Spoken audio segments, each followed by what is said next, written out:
ये कुचामन शहर अगर इस राजस्थान में सबसे ज्यादा बदनाम है तो असुरक्षा के लिए बदनाम हो रहा है। ये स्थितियां क्यों पैदा हुई और ये स्थितियां पैदा करने वाले लोग कौन थे, किन लोगों का हाथ इनके पीछे है और उनकी मंशा क्या है, यह बात जानने की जरूरत है। साथियों, पिछली बार भी यह धरना दिया जा रहा था, उस धरने में और इस धरने में रात दिन का अंतर है। उस समय भी हम लोग चिल्ला चिल्ला के बोल रहे थे कि बैठे रहो, उठो मत यहां से।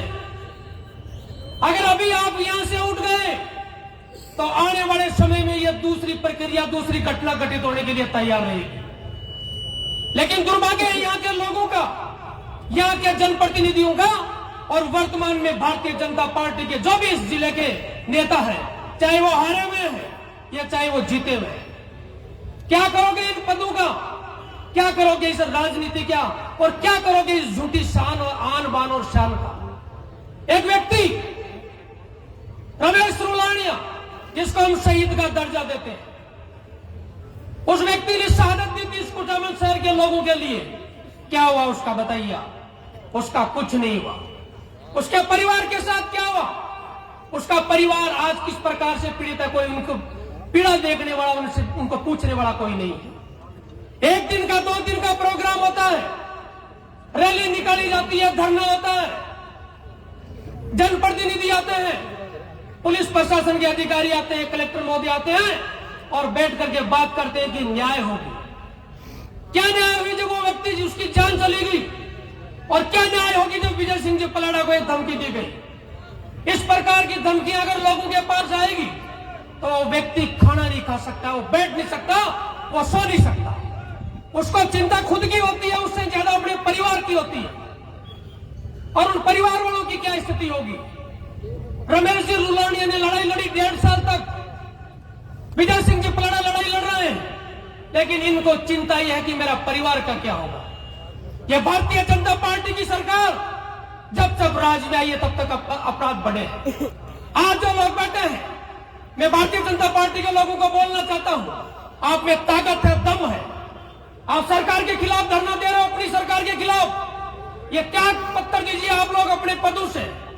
3 यहां पर प्रत्याशी बैठे हैं, पूर्व विधायक रूपाराम जी, पूर्व विधायक मान सिंह जी किंसरिया और युवा नेता और 2 बार से प्रत्याशी रहे जितेंद्र जी जोधा।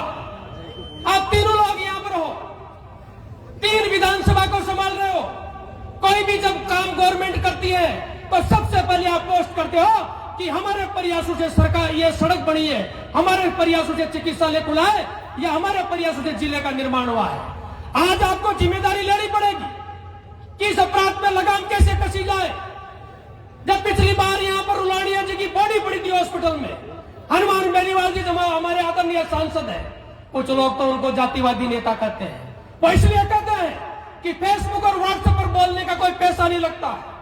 आपको फेसबुक और व्हाट्सएप चालू करके उस 36 कौम के व्यक्ति के खिलाफ बोलने में आपको ज्यादा समय नहीं लगता है।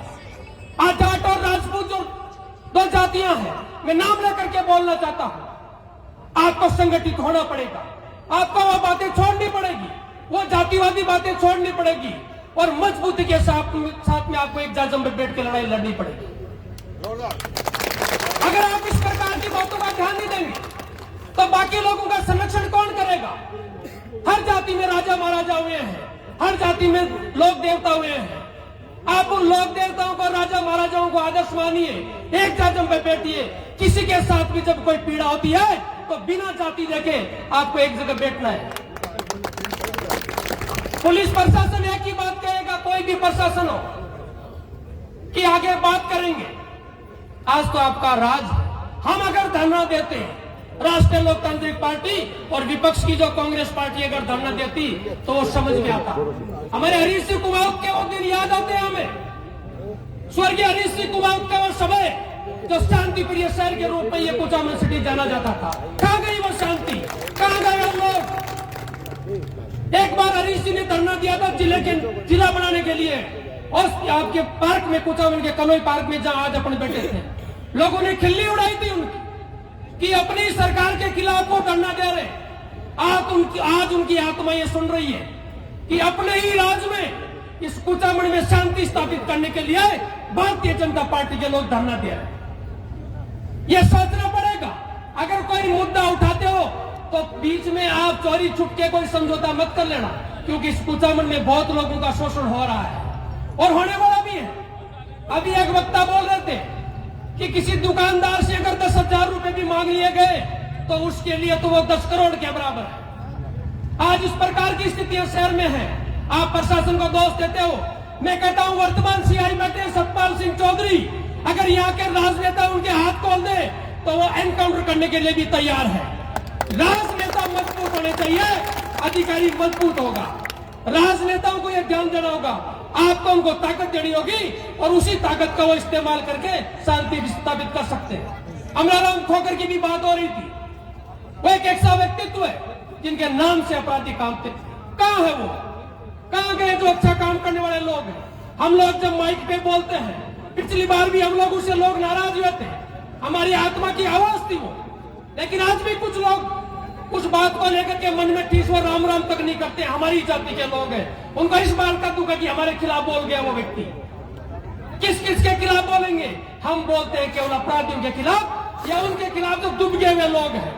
आपको खुलना पड़ेगा, हर पीड़ित व्यक्ति की बात आपको उठानी पड़ेगी और जाति, धर्म, संप्रदाय और बिना राजनीतिक दुर्भावना के आपको एक जाजम पर बैठ के इस शहर में शांति स्थापित करनी पड़ेगी। जय हिंद, जय